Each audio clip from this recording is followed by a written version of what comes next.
Good evening, my YouTube family. Lord have mercy. I got a lot of things going through my head. Um, I guess at this point during our pantry challenge, hubby has decided that he wants summer in the winter. So he is currently preparing us some bratwurst. Now, with bratwurst, I'm sitting here thinking, what on earth can I make to go with this?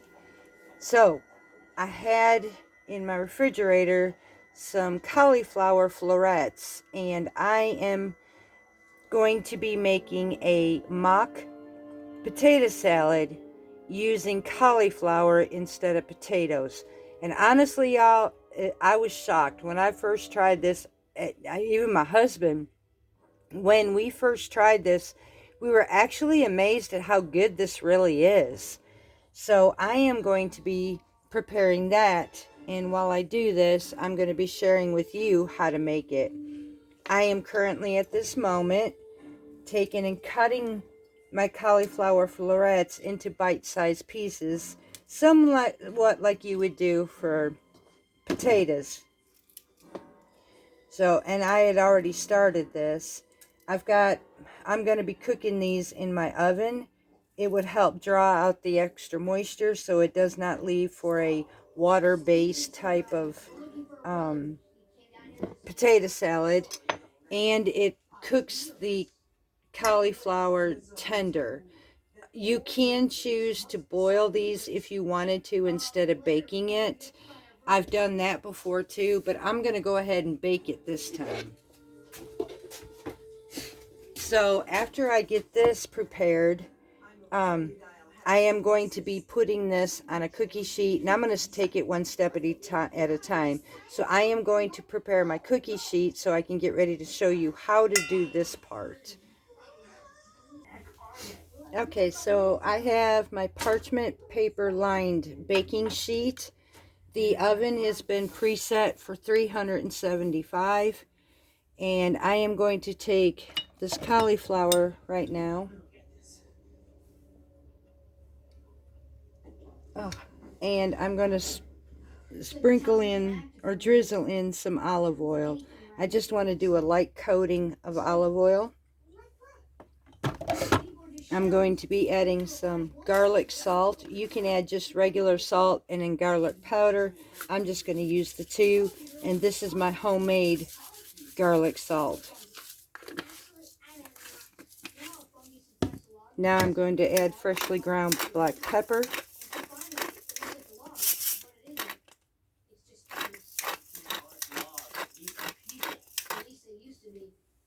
And I am going to mix this up really well.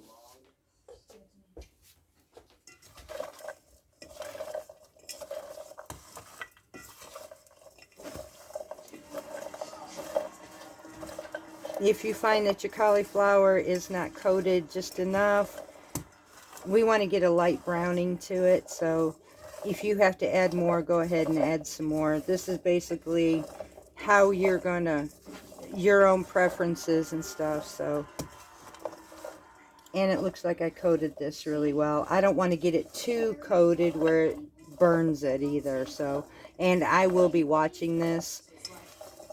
It states about 30 minutes to bake this. I'm going to go until it is tender to do so. So now once this has been coated, I think I might have to add just slightly more. Not a whole lot more. If you hear me sniffling, folks, I am sorry. It seems like after over a year, I'm catching a cold. So I'm actually taking my zinc and my elderberry, which, by the way, talk about elderberry. I'm going to inform, which most people don't tell you, elderberry is fantastic. It has a great immune booster and everything, but there is a point when you can and cannot use it. Elderberry is used basically on the first onset of a cold or flu. It can be used up until about 4 to 5 days at the most. if you decide that somebody told you you could use elderberry halfway through the middle of your sickness, if you've had this for 4 or 5 days already, don't bother. Elderberry is only great to be used in the beginning or the onset of cold and flu. Once you're in the middle, it's really not going to do much for you. So I thought I would let you know this because I have not found too much information out there unless I'm missing something. But I have learned that much, that elderberry is great in the beginning. It helps minimize the effects, helps to heal you sooner, but it has to be caught in the beginning and no further in than 4 to 5 days. So I thought I'd mention that to you. All right, now these are good and coated, so now I'm going to take on my cookie sheet and I'm going to spread this out evenly.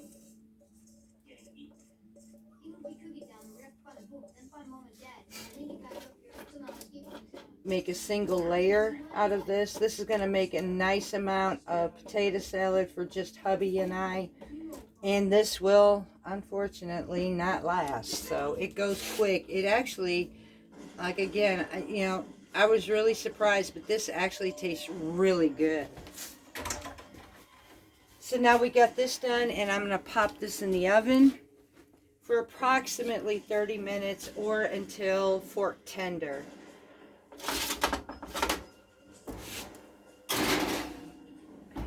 And I'm going to go ahead and prepare my eggs and the other ingredients that we're going to add to this. I have an upcoming video, a coffee time video with you on some really important topics about preserving and our goals and stuff like this. So I have been sitting over this very well, and I think it's a topic that really needs to be brought up. So next week, this video will be coming out, so watch for it. So in the meantime, I'm going to go ahead and continue to prepare for the next items. I'm going to go ahead and get the hard-boiled eggs started, and as soon as this is tender enough and cooled down, I shall be right back with you. Okay, I'm in the process of everything cooling off, my eggs and my cauliflower, and I'm going to get back to you in this in a minute. In the meantime, I had come across some products out there not talked about much at all. And I will tell you, I have done my research to see if there was other folks who were trying this, and honestly, there was very, very little. So I am going to show you some things, and I told you this homestead does a lot of experimenting, and I am going to experiment with this. However, I will tell you this stuff is not cheap by far. The first product that I am going to be looking into is something fairly new, and it's coming from King Arthur. It is actually baking sugar. This is an alternative sugar, just like our monk fruits and erythritol and all this. The only thing about this sugar, from what I understand, is when we bake with this, we have to set, if you get a recipe, for instance, it says to cook or bake your whatever baked goods you're doing for 350 degrees. Using this sugar, you'll want to drop your temperature by 25 degrees. So that means you will be baking at 325 instead. The reason for it, they say that this sugar tends to brown fairly quickly. So I've not tried it. I was just blessed with this. I've been wanting to try it. So I am going to be making some blackberry muffins using that same blueberry muffin base that I gave you. Only I'm going to switch out the blueberries for blackberries. So I am going to be trying this product. The second one that we ran across, and I've mentioned this in videos back, but I've never actually showed it. Mind you, please understand, I am not being sponsored by these folks. I think this is something that every household with our situation with diabetes should know.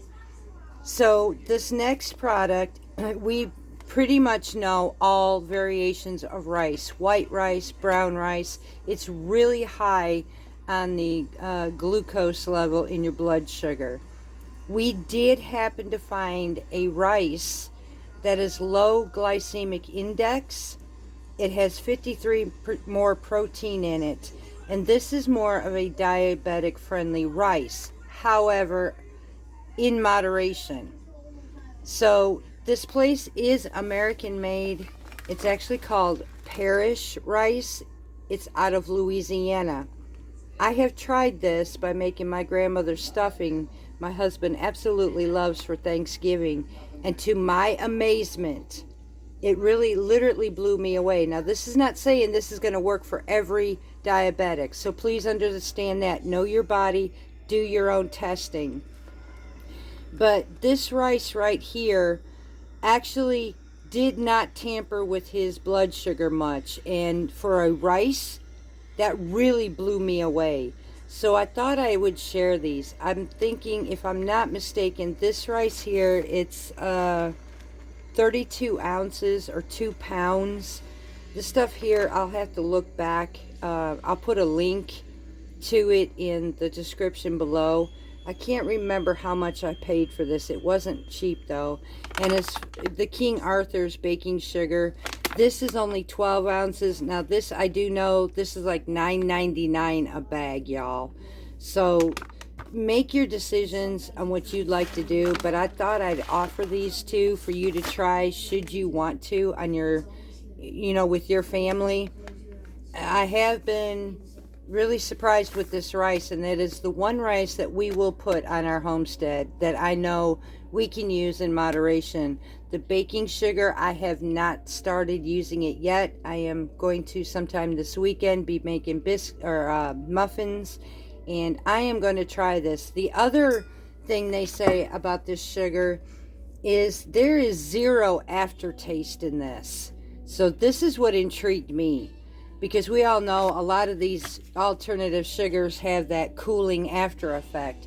So I am definitely going to be doing some experimenting with this and see how this works and see if they are what they say they are. So in the meantime, I'm waiting for this to cool off, and I will be back to put this together for you. Okay, y'all, let's make some potato salad. Now here is the finished roasted cauliflower. Now I had mentioned like last night's stew, which by the way, that stew, just to let you know, my husband's blood sugar 2 hours after that meal, and he had a nice sized bowl of that beef stew, his blood sugar was 101, and that was even with some carrot pieces in it. So it was perfectly safe for him. Now in that recipe, what I used for potatoes and alternated it was with turnips. In using this for potato salad, I am using cauliflower. In my experience and in the flavor tasting of using both turnips and both cauliflower, I will use them alternately in various dishes. For a robust, earthy type of meal, such as beef stew, or in, say, maybe areas of something with a good sauce, turnips are absolutely good to use. They will absorb the flavor, they're mild enough, and they are no starch. However, when it comes to things like a cold potato salad versus turnips, cauliflower becomes more milder than a turnip does. So in certain areas, such as we tried it with mashed potatoes, some people like this, some may not. And I know that sometimes we just get sick and tired of cauliflower sometimes. But when it comes to a mashed potato, when it comes to a potato salad dish like this, I'm just going to tell you, in my opinion, cauliflower works better. It is more milder, and I can deal with it better. And eating this, I was completely, again, blown away by the flavor, because I didn't miss potato salad eating this. It was crazy. So I had just a little bit left. This is not going to make a whole lot, but it's going to make a good amount for 2 people. And again, it's safe for him to eat. So we have our cooked or roasted cauliflower. The next ingredient, and no, this is not a recipe, just know these are the ingredients because you're going to do this based by your own preference, your amount for your family. So I'm just basically at this point in this video is just giving you the ingredients. So what I'm going to add next is our celery and onions.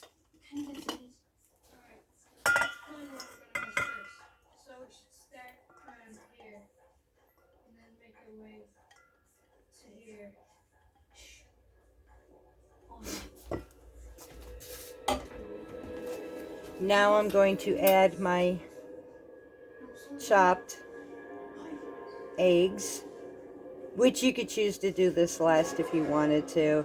It doesn't matter to me when I mix it if it gets cut up a little bit too much. I can just gently mix it up.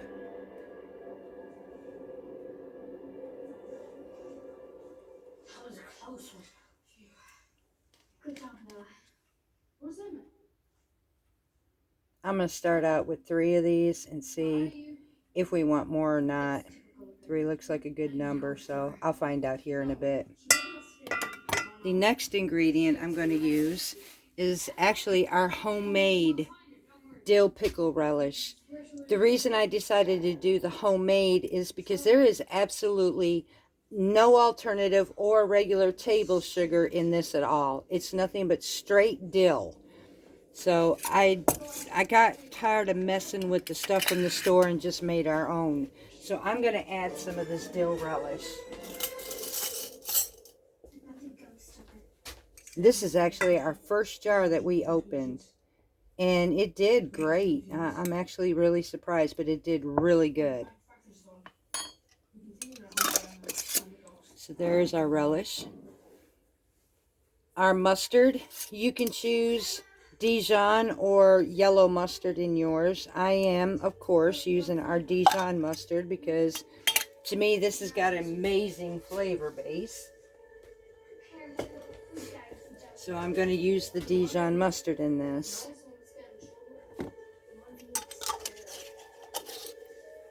And then I'm going to add our mayonnaise.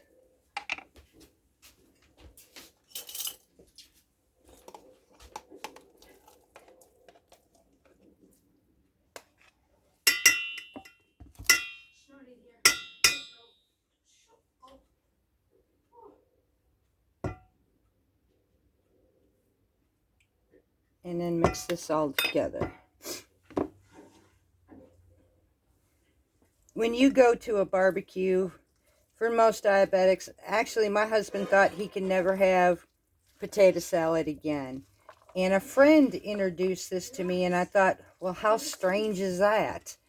I was reluctant at first, but I thought, what the heck, you know, I'm trying so many things now, why not?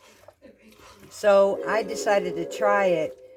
And when my husband ate it, he looked at me, he said, you know, I could deal with this. So if we go to a friend's house and they have a barbecue and they have food that he can't have, I can literally make this up for him and he can have potato salad. So hopefully those of you who didn't know about this recipe know that your summers have been saved and it really tastes quite well.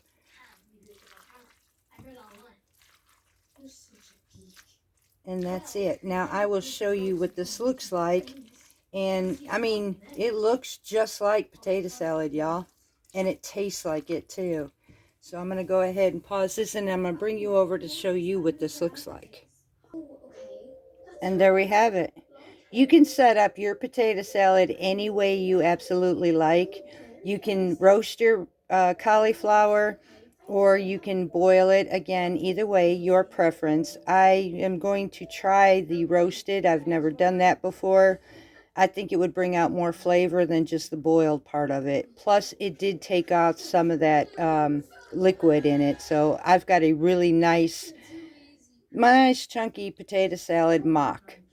So I hope this video, you enjoyed it. If you didn't know about this, I hope you get excited as we did, knowing that our barbecues were saved for our good summer foods. I couldn't help but pass this one along with you too. So until next time, much, much love to you all from Parton's Heritage Homestead. And this is our pantry challenge meal for tonight, along with bratwurst.